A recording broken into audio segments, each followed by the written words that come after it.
So, Peter, nominate the Startup of the Year with Chatlayer. Thank you. Tell us about what do you do, since when did you start? So officially Chatlayer exists since March last year, but actually we're a spin-out of Faction, and our team has been building a chatbot platform and chatbots since 4 years ago. So what is Chatlayer? Chatlayer is a platform where not only IT people, but also business users can easily build a chatbot.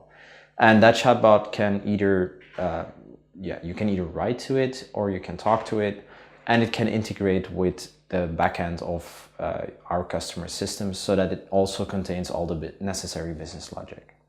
Okay. And who are your main customers? So our biggest customers for the moment are Proximus and Belfius, but we also have the other telco corporations like Orange, Telenet. We have other insurance corporations like VVM. So typically our customers are usually the larger corporations who really demand a high quality and high standards for chatbots.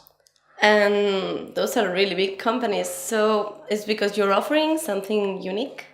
Yeah, we try to really differentiate ourselves with the multitude of existing platforms by making sure that on our platform it becomes really easy to manage really large chatbots. And we also show our users if a chatbot makes a mistake, why it did that mistake, and we also guide our users step by step to improve it. We also try to analyze throughout conversations how the conversation flows are typically going, and also how our users, their users feel throughout that conversation. So we try to really make sure that whenever a customer has a conversation with our chatbots, it is a pleasant conversation, and our clients can change the chatbot to make sure that that is guaranteed. Okay, so how do you do that? What's the technology stack?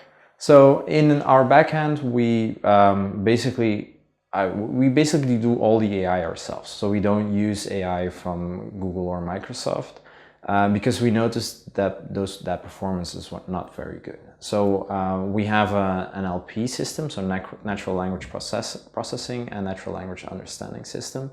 It's mainly written in Python, for which we use TensorFlow. And then on the front end towards the user, we have a typical JavaScript website, which makes it really easy for users to configure everything without them really needing to understand what's happening in the backend.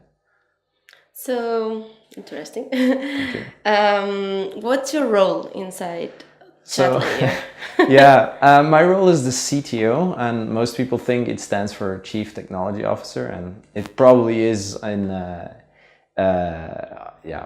my contract. But in fact, it's more like the Chief Toilet Officer, because what I have to do is basically solve all the shit that hits the fan in our corporation. That's a new concept. I like it. Did you face some challenges on your way there? Yeah, especially on my way there. To be honest, I was always really skeptical about chatbots. If some people have seen talks of me at, for example, a machine learning conference or somewhere else, I've often been bashing chatbots because there are so many bad chatbots.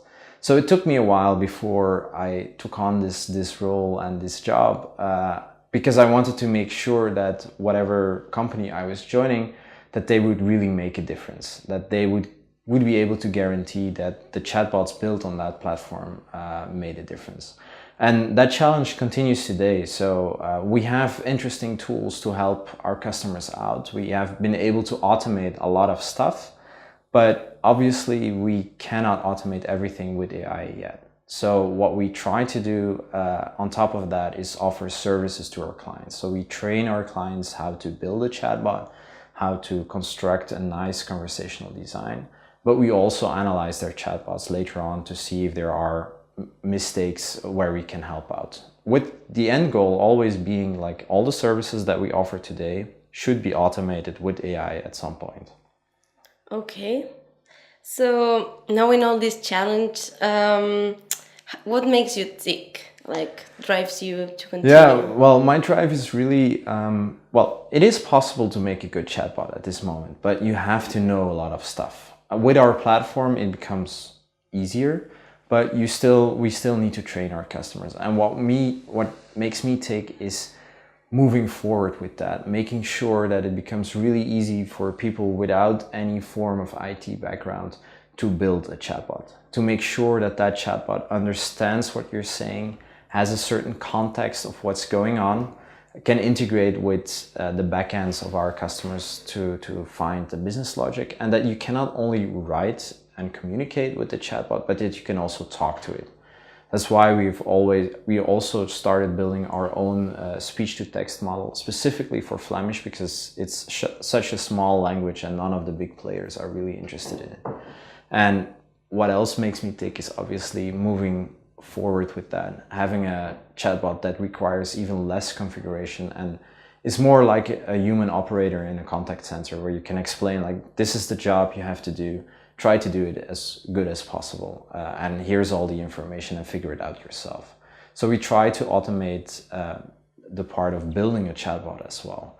And hopefully in the future we make a platform which can respond to what kind of user is talking to the chatbot, whether it's a youngster or an older person or a more formal person, so that its language is automatically adapted. It can maybe even sense what emotions are at play and react and respond to that. Really interesting. And how do you see as a Chatlayer in a few years?